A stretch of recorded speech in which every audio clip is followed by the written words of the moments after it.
Hey, what's up? John Sonmez from simpleprogrammer.com.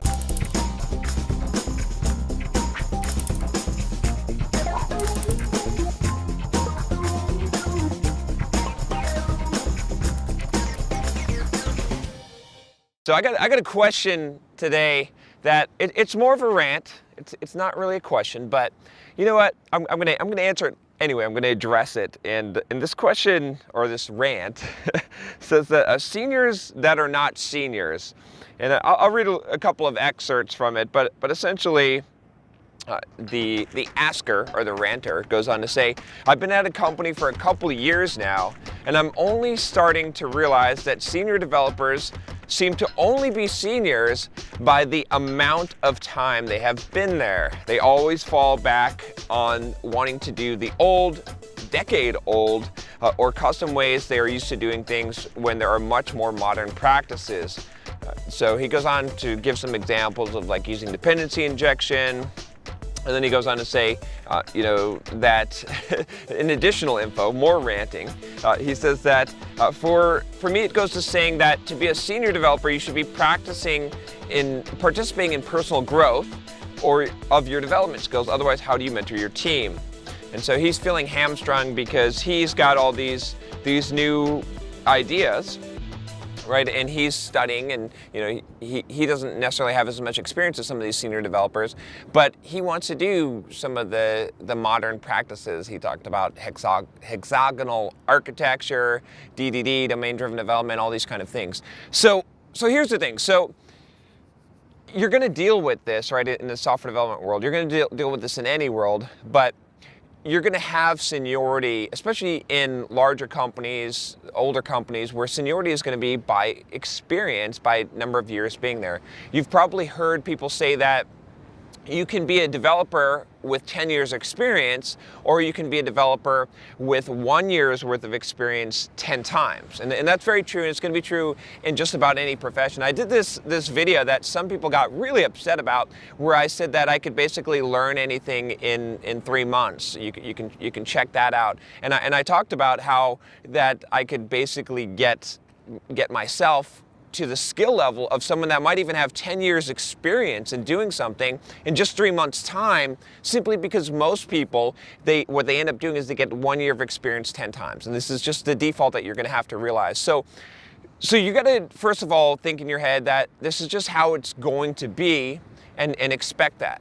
Now, that doesn't mean that, there's something that you should always try to do, which is you should have expectations for you. You should have your standards be very high, but your standards and expectations on other people be very low. Because you can't control other people, but you can control you.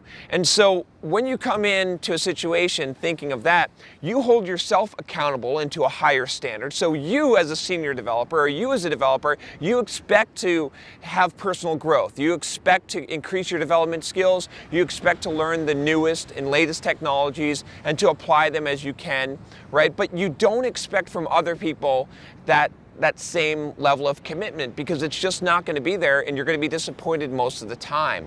So I also did a video that you might find useful.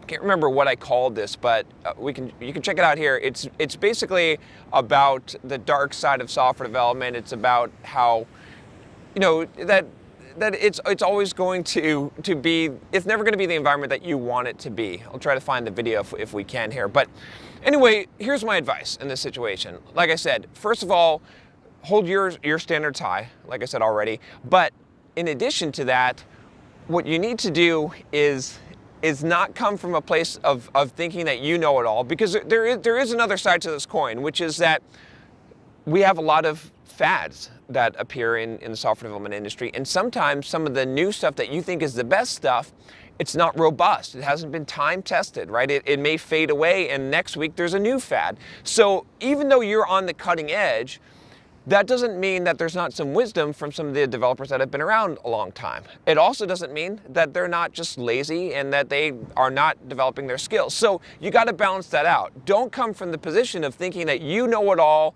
and that they're just dumb and you're just smarter and all of this. Instead, come from a more humble position where you're holding yourself to high standards and you're trying to do the best job that you can, and you're applying what you've learned and what you know and lead by example, right? Even developers that are more senior than you, do things that are good.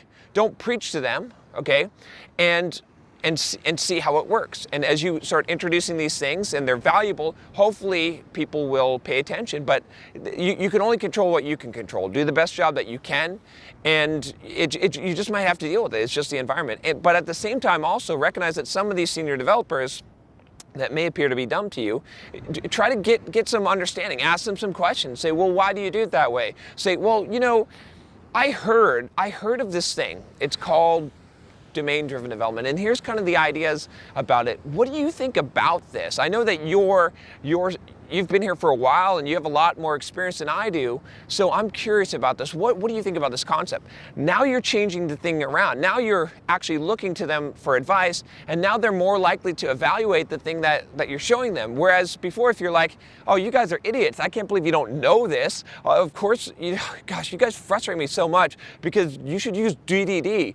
Oh, if you act like that, they're going to be combative, and they're going to try and prove, people are going to put their feet down and they're going to fight you on it. So that's my advice in this situation. Try to turn it around and just realize that you're not going to always be able to control these environments. I mean, you're just going to have to work in software development environments that are not going to be ideal, and you're going to deal with these people. So keep your standards high, keep your expectations for other people in your standards that you're going to evaluate them by low, and you won't be disappointed, and you'll be doing the best that you can, because that's all that you can ultimately control. If you like this video, I have a standard for you. Set a new standard by clicking the subscribe button and watching my videos every day. All right, I'll talk to you next time. Take care.